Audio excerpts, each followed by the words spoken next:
આજે આપણે બનાવીશું કંકોડાનું શાક અને ગરમા ગરમ બાજરીનો રોટલો। તો આપણે આ શાક શીતળા સાતમમાં પણ બનાવતા હોઈએ છીએ અને આ શાક આપણને ચોમાસામાં જ મળતું હોય છે અને ખૂબ તાકાતથી ભરપૂર હોય છે। તો ચાલો બનાવવાનું સ્ટાર્ટ કરીએ। પહેલા તો આપણે જાણીશું કે આપણે કંકોડા કેવા લેવા જોઈએ। તો જુઓ, આ છે આપણા ગામડાના કંકોડા, જે કુદરતી રીતે વરસાદ થતો હોય છે અને જે ઉગીને આવતા હોય છે।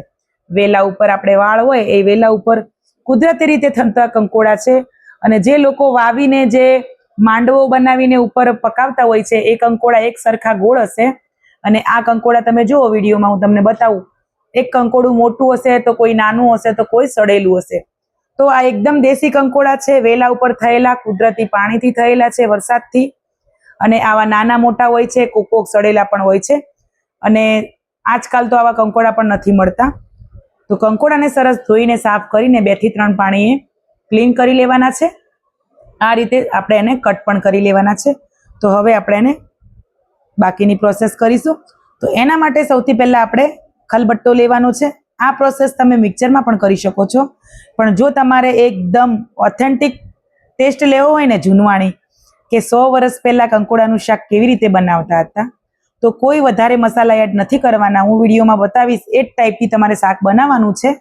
પ્રોપર તમને કંકોડાના શાકનો ટેસ્ટ લેવો હોય તો આ રીતે ચોક્કસથી બનાવજો।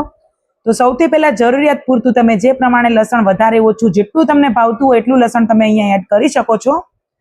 તો લસણને સરસ આપણે કૂટીને રેડી કરવાનું। થોડુંક એવું મીઠું એડ કરવાનું જેથી કરીને લસણ એકદમ ઝડપથી વટાઈ જશે, કેમ કે મીઠું એડ કરવાથી પાણીની માત્રા છૂટશે અંદર લસણમાં, બંને ભેગું થશે એટલે। અને પછી આપણે ટેસ્ટ પ્રમાણે મરચું એડ કરીને સરસ આપણે વાટીને રેડી કરવાનું છે। તો જુઓ, આ પ્રકારની લસણની સરસ ચટણી બનાવવાની, આવી દરદરી, ખૂબ જ મસ્ત મજાનો ટેસ્ટ આવે છે। ચોક્કસથી વાટીને એડ કરજો। તો ચાલો આપણે શાક બનાવવાનું ચાલુ કરીએ।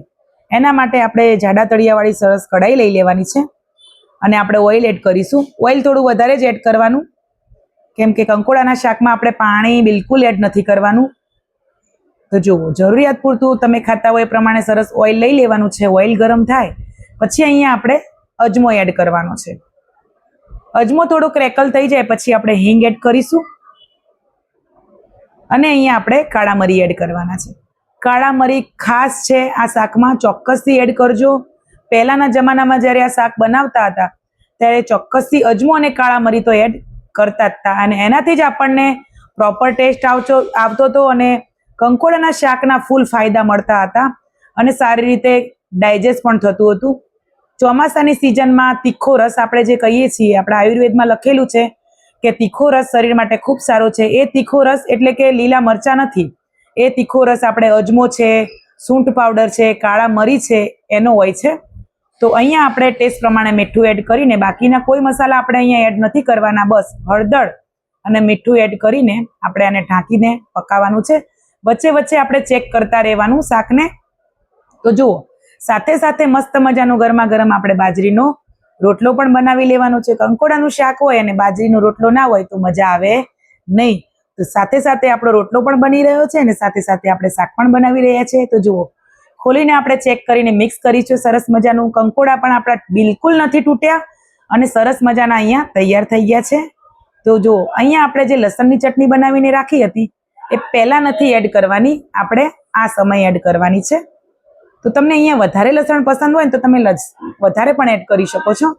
અહીંયા પછી તીખાશ પ્રમાણે અને ટેસ્ટ પ્રમાણે તમારે મરચું પાવડર એડ કરવાનું। જો તમને વધારે પસંદ ના હોય તો તમે સ્કીપ પણ કરી શકો છો અને સરસ મજાનું ઉલટ પુલટ કરીને આપણે અહીંયા મિક્સ કરી લેવાનું છે। જુઓ, તો જુઓ, એકદમ ખીલેલું ખીલેલું જોતા જ ખાવાનું મન થઈ જાય ને એવું મસ્ત મજાનું કંકોડાનું શાક બનીને તૈયાર થઈ ગયું છે। તો અહીંયા રોટલો પણ રેડી થઈ ગયો છે। તો આપણે શાકને સર્વિંગ પ્લેટમાં લઈ લઈશું। તો વિડીયો પસંદ આવ્યો હોય તો વિડીયોને લાઇક કરજો, નવા હોય તો ચેનલને સબસ્ક્રાઇબ કરજો અને શેર પણ કરી દેજો। હું એક નવી રેસીપી તમારી સાથે શેર કરું છું। બાજુમાં આપેલા બેલ આઇકનને પ્રેસ કરજો જેથી કરીને વિડીયોની નોટિફિકેશન ઝડપથી મળે।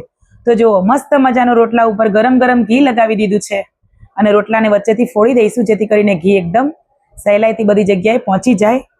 તો જુઓ, મસ્ત મજાનો ગરમ ગરમ બાજરાનો ઘીથી લથપથ રોટલો મળી જાય અને ગરમ ગરમ કંકોડાનું શાક મળી જાય તો બીજું શું જોઈએ? કંઈ નહીં ને, મળીશું નેક્સ્ટ વિડીયોમાં। જય શ્રી કૃષ્ણ।